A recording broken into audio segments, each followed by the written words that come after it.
You've now been fed, but you can't take a nap. Again, we thank you all for being here today. We've enjoyed so far so much this morning. Our next speaker is about to be Josh Dement.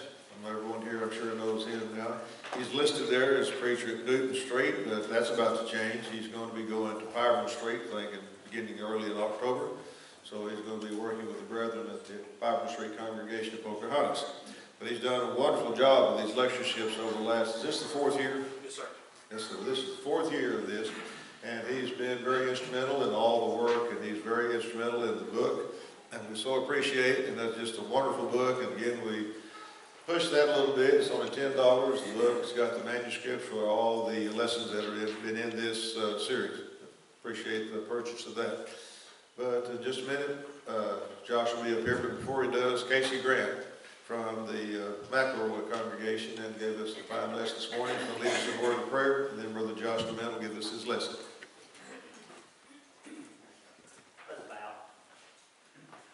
Heavenly Father, we thank you for this time we've had to come together today to be with one another, fellowship, and to study more about the church.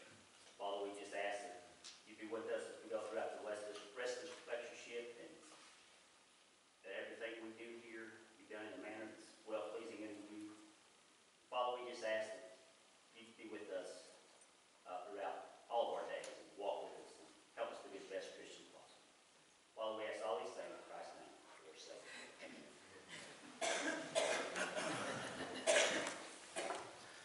Good afternoon. It's good to see everybody today. Appreciate so much each one of you coming and being with us for the lectureship today. I have to admit, I kind of echo what Brother Hale said last night about being very excited about the subject material. As many of you are aware, church history is kind of a hobby of mine, a passion of mine.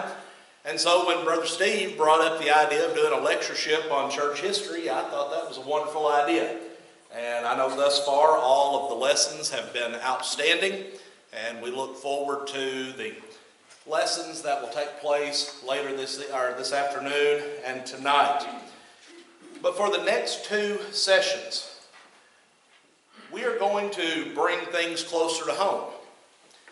We decided early on that we wanted to have lessons on the history of the church in Randolph County and the history of the church in Lawrence County. If you have picked up a copy of the lectureship book, you know that there is a great deal of information on both of these two counties that's included in that book. If you have not picked up one of those, I do encourage you to do so, because there is no way that Brother Don and myself will be able to adequately cover the history of the churches in these two counties in the allotted time that we have. Shortly after the Louisiana Purchase, the land that is now known as Randolph County was a part of a much larger county, Lawrence County. Lawrence County eventually was divided into several smaller counties, and among those was Randolph County. But in the year 1806, and Brother Art Smith alluded to this last night in his lesson, in the year 1806, there were some settlers traveling from central Kentucky, where they had made their home for just a brief period of time. They came across the Mississippi River, and they came into what is now Randolph County. And whenever they saw the place where they had come to, with its mild climate, the hills, the river bottoms, 5 navigable rivers, they saw this as a very unique location. They saw this as a place that was worthwhile to establish as a settlement. Those initial 3 families were the Hicks, Cartwright, and Pace families. And I would venture to guess that if we went around this room today, there is probably somebody here today that somewhere in your lineage, you may be related to a Hicks, a Cartwright, or a Pace, because these families continue to be very prominent in Northeast Arkansas and in the churches of Northeast Arkansas. These three families came to a location less than 5 miles from where we are sitting today. And this is one thing to me that is so special about having this lectureship at Black Rock. Because the congregation here at Black Rock, this building, is the closest church building to the original congregation of Christians to come to these two counties. They settled in a location that was near to the convergence of three rivers, the Spring, 11 Point, and Black Rivers. The exact location of where that was is unknown, but we know that it was somewhere close to where Highway 361 crosses Spring River, just outside of town. They moved there, they built homes for themselves, and they met in their homes for a number of years. But something that was interesting about these initial three families, you may remember that I mentioned that they lived in central Kentucky for only a short period of time. During the time that they lived in central Kentucky, it would have been during the early days of the Restoration movement that was being spearheaded at the time by Brother Barton Stone. But they had originally come from the Carolinas. And oral history that has been handed down through the Lemons family tells us that by the time that they arrived in central Kentucky, that they were already promoters of New Testament Christianity. And so they had been influenced by an earlier Restoration preacher. More than likely, that would have been a man by the name of James O'Kelly. We will not spend much time speaking of O'Kelly because I know another gentleman is going to speak about O'Kelly later this afternoon. But by the time that they came to Randolph County, they already had a very deep-seated faith in New Testament Christianity. But these individuals had no way of knowing that they were going to establish the first congregation of the Lord's Church west of the Mississippi River. They built homes for themselves and they met in their homes for a number of years. And then a town came into establishment a short distance away in a location that used to be an ancient Indian village. The name of that town was Fort Davidsonville. We know it today as the location of Old Davidsonville State Park. When this town was established, these families moved into town. And that oral history that I mentioned earlier tells us that whenever they moved into Davidsonville, they constructed their first meeting house. And while there in Davidsonville, they were joined by several other families. And I want you to listen to this list and think about how many of these names are still familiar to you today. When the church was meeting in Davidsonville, they had members of the following families. Of course, those initial three, the Cartwright, Hicks, and Pace families, but also you had the Ellis, Leathers, Scott, Von Bauer, Reeves, Phillips, Ferguson, Slayton, Gwynn, Barnes, Pyland, and Huffstedler families. All of those families are very familiar to us. And once again, if I were to ask, how many of you are related to any of these families? Many of us would probably admit that we're related to at least one, if not multiple, of these families.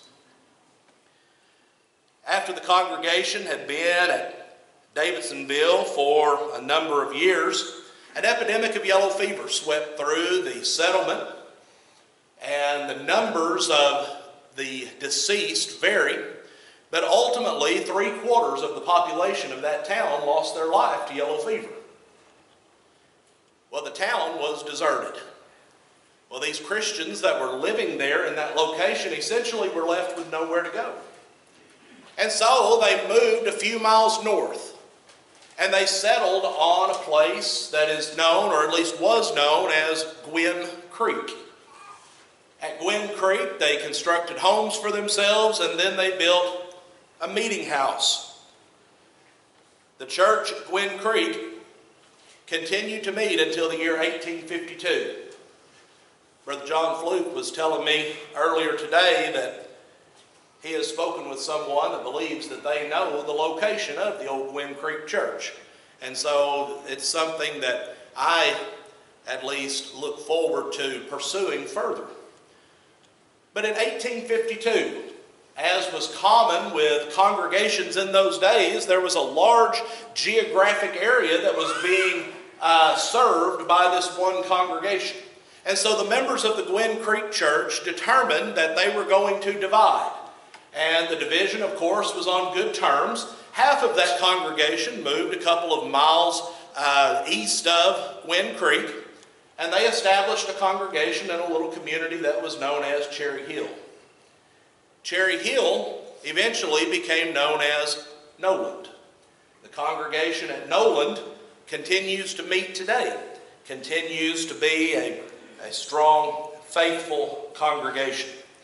The other half moved a couple of miles north. They settled on another small creek, this one known as Carter Creek. The church at Carter Creek did not last for very long. They settled there for just a short period of time. The meeting house at Carter Creek burned. And about that time, there was a new family that had moved into the community, a family that has been mentioned multiple times already in these lectures, the Lemons family. And with the assistance of the Lemons family, the Carter Creek Church constructed a new meeting house on Hubble Creek. And the church at Hubble Creek ended up through the years having 4 or 5 different structures that they met in, all in the same location on Hubble Creek. The ruins of the Hubble Creek building continued to stand up into the 90s. In the 1990s, the land surrounding the building was cleared and better cultivated, and the final remains of that building were taken away. But the location where it was is still very well known. But the congregation at Hubble Creek bred many outstanding gospel preachers, most of them with the last name Lemons. And we'll talk about the Lemons family a little bit more here in just a moment. But the church at Hubble Creek continued to grow, continued to thrive until the year 1944. And in the year 1944, those that were continuing to meet at Hubble Creek decided that they would close that location, since it was in a very remote area, that they were going to close that location. Some of the members established themselves with the church at Noland, but most of the congregation joined themselves with the newly formed congregation at Burdell. Now let's talk about the Lemons family just a little bit. Brother Smith talked about the John Lemons family a little bit last night.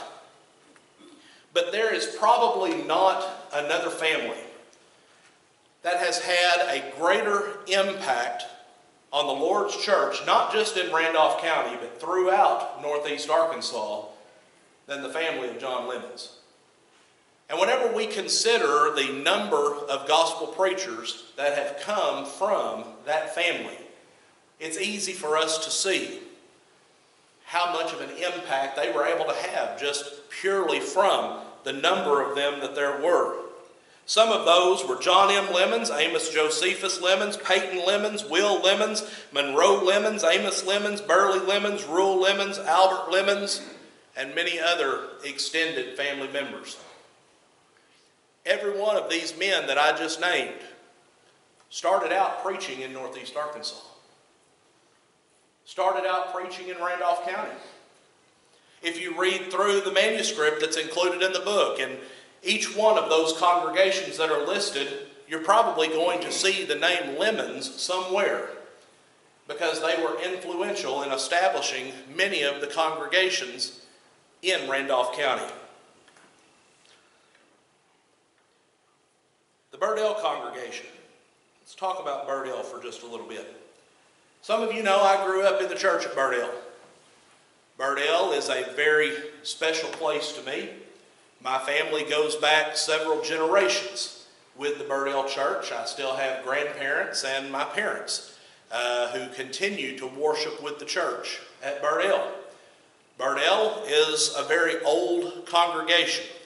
It has not been in the location where it is at for all that long, but it is a very old congregation.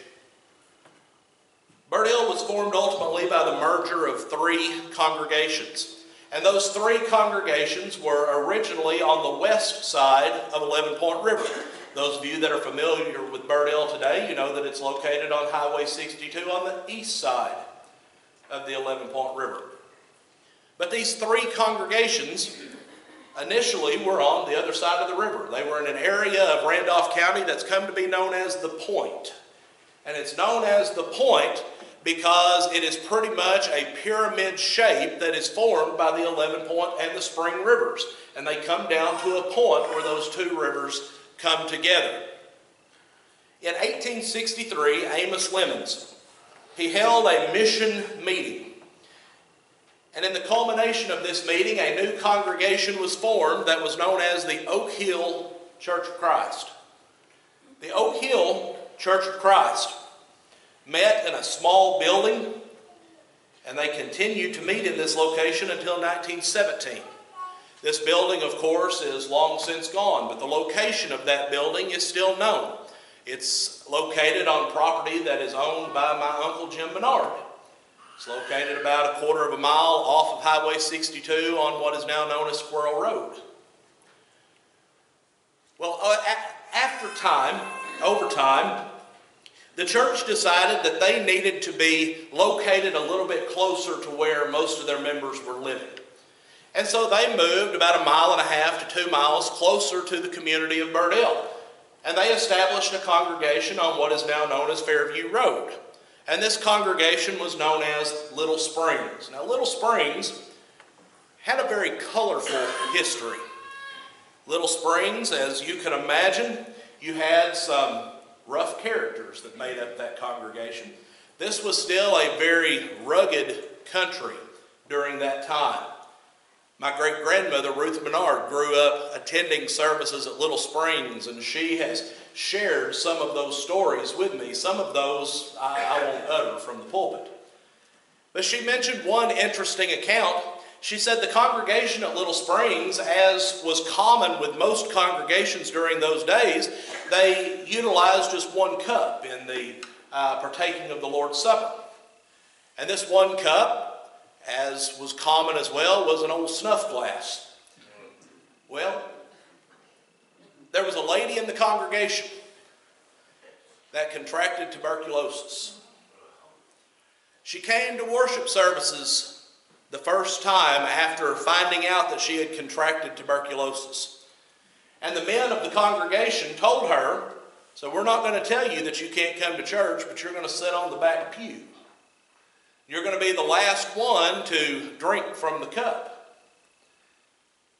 Well, of course, after that transpired, they did not have the sanitary practices as we had today, so there were many people that were still afraid that some kind of remnants of that tuberculosis would remain in that cup and would be able to be passed around after that point. And so this woman was then told, we don't want you actually drinking from the cup. So you have to find some other way. And so she started from that point on bringing a spoon to church with her. And when the cup would come to her, she would take out her spoon. She would dip out her portion and she would partake of it. But what came to be very interesting after that time, anytime anyone in that congregation had the least little sniffle, they kept some spoons there, and they would pass these spoons around to anybody that they thought was unsanitary to drink from that one cup. I think probably all congregations have different stories, different accounts, different humorous things that have transpired through the years. But ultimately, what ended up taking place at Little Springs was they ended up dividing, and the division that took place there was not a good division. It was a division over the use of multiple cups. There were members in the congregation that begun to promote this concept of using multiple cups in the observance of the Lord's Supper. There were 3 families in that congregation that were just vehemently opposed to that practice. Well, over time, they were unable to prevent a split from happening. Different debates took place. Some very prominent men were brought in to try to settle the opposition. Well, ultimately, the congregation at Little Springs divided. And the ones that were for the use of multiple cups, they identified themselves with the church at Old Union. And those that were for the use of 1 cup, they immediately tore down the old church building. They constructed a home for one of their members.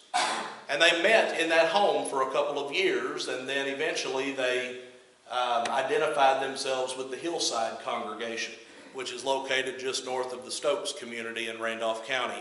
And the congregation at Hillside holds the distinction of being the only congregation in our 2-county area that still believes that it is required to use just 1 cup and 1 unbroken loaf in the observance of the Lord's Supper. As well, they oppose separate Bible classes.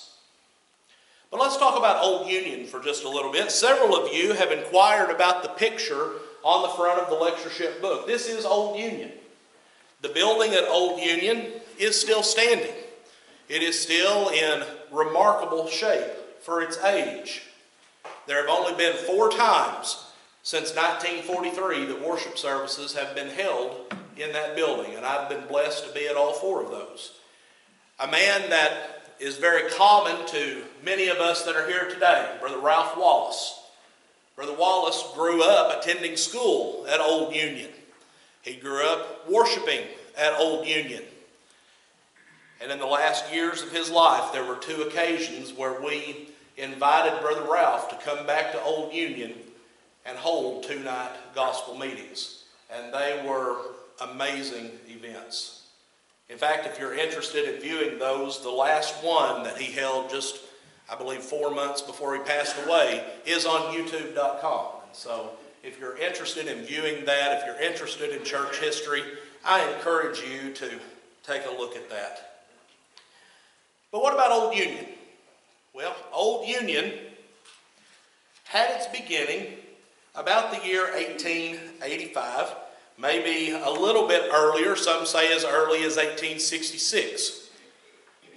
There was a log schoolhouse that was built very near to the location of the present building at Old Union. And in that log schoolhouse, worship services were held until the year 1912. In 1912, it was destroyed by fire. William Campbell, who is a descendant of some, or who is an ancestor of some of the present members of Burdell, constructed this white frame building that's on the front of your book. And this was the meeting place for that congregation until the year 1943. Late in the year of 1942, the members at Old Union, having gained quite a few members from the Little Springs congregation, they realized the need for a larger building.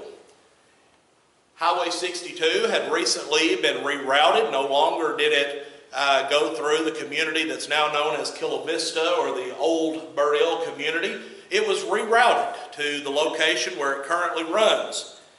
And the church really wanted to have a spot on that highway. They felt that that was going to be the best location.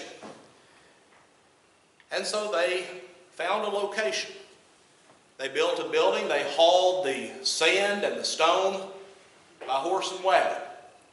And they built the building that is at Burdell today.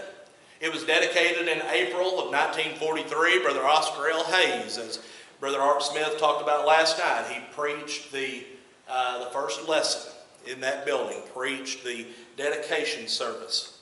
Now we're getting short of time, so I'm going to run through some others just very quickly here. In 1875, there were a couple of men, Brother Johnny Wilson, Brother Billy Patton. These men had been members of the old Mud Creek congregation. The Mud Creek congregation had been formed somewhere around 1815.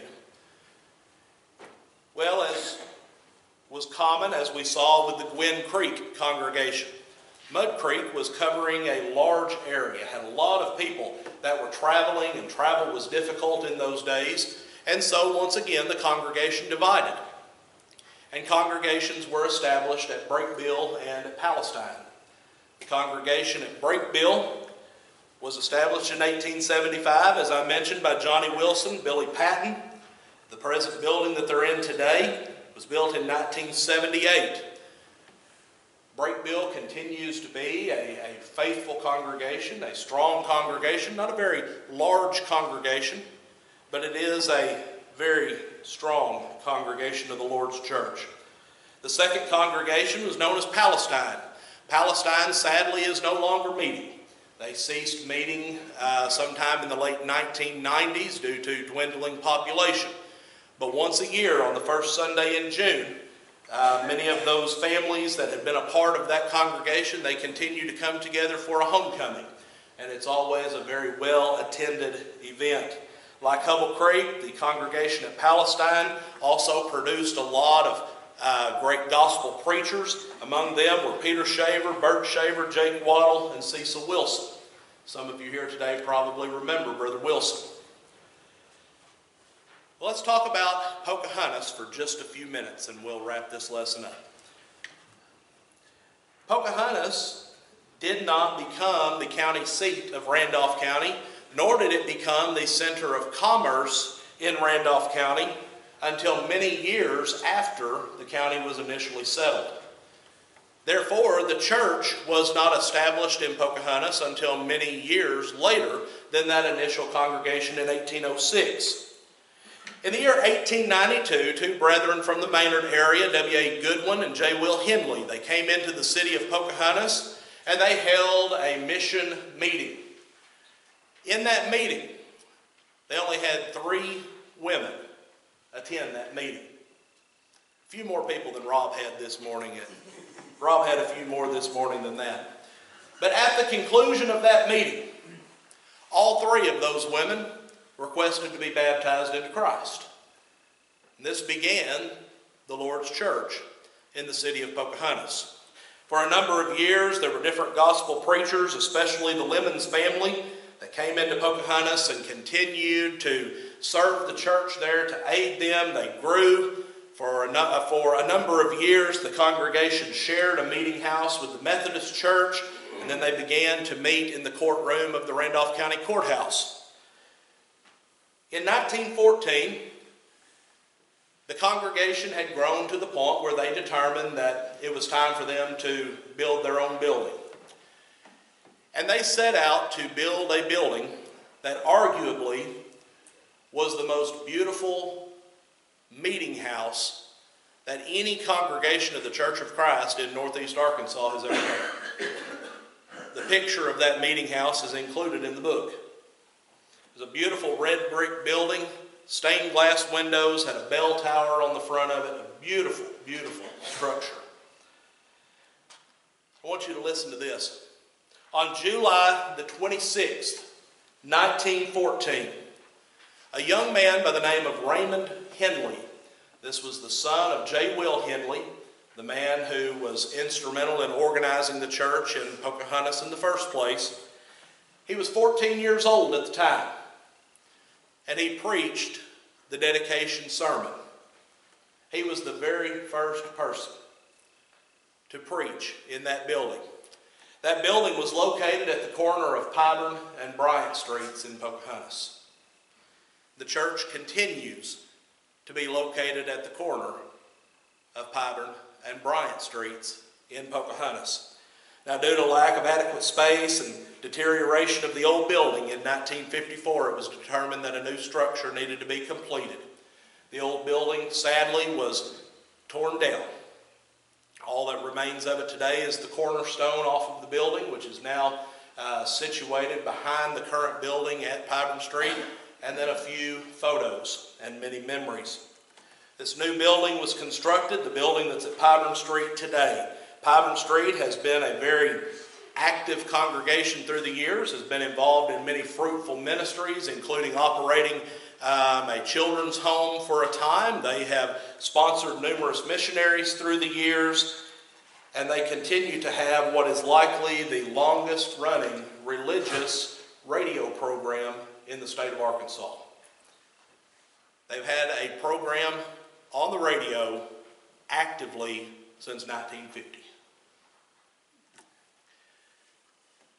As was mentioned just a few moments ago, I'm excited to be able to begin working with the congregation at Pyburn Street. I will begin that work next Sunday.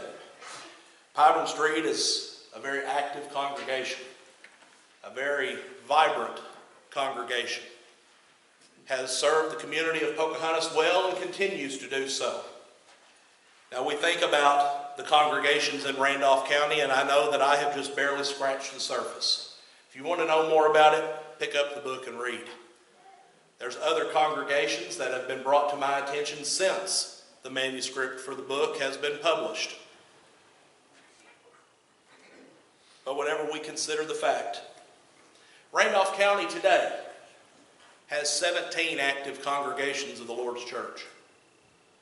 That's more congregations than some entire states in our country have. As Brother Don will, I'm sure, mention as he goes into his lesson here shortly, in Northeast Arkansas, we are extremely blessed. Whenever you consider our two-county area, you cannot help but come away with the impression that a great heritage has been laid for us. So many faithful congregations of the Lord's Church. So many that continue to work today. Many of them are very small, but yet they continue to meet and they continue to do what they can to reach out to those in their communities, to continue to serve God. We need to be grateful to those men that have come before, those who have had that foresight to chronicle the history of these two counties. We're so grateful for their work, for their knowledge, and for that foresight. I want to thank you for your attention today. Hopefully this lesson has been one that has been educational to you as well as encouraging. Thank you.